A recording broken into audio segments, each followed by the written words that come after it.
আবার আসিব ফিরে ধান সিঁড়িটির তীরে এই বাংলায়।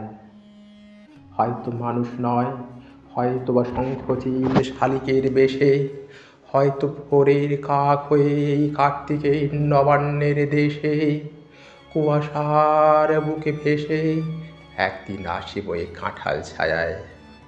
হয়তো বা হাঁস হব, কিশোরীর ঘুঘুর রহিবে লাল পায়, সারাদিন কেটে যাবে কর্মীর গন্ধ ভরা জলে ভেসে ভেসে।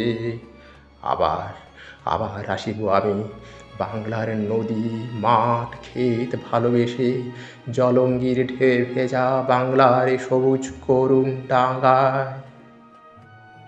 হয়তো দেখিবে চেয়ে সুদর্শন উড়িতেছে সন্ধ্যার বাতাসে, হয়তো শুনিবে এক লক্ষ্মী পেঁচা ডাকিতেছে শিমুলের ডালে, হয়তো খইয়ের ধান ঝরাতেছে শিশু এক উঠোনের ঘাসে, রূপসার খোলা জলে হয়তো কিশোর এক সাদা ছেঁড়া পালে ডিঙাবায়। রাঙা মেঘ সাঁতারাই অন্ধকারে আসিতেছে নিড়ে দেখিবে ধবল বক। আমারই আমারই আমারই পাবে তুমি হাতের ফেড়ে।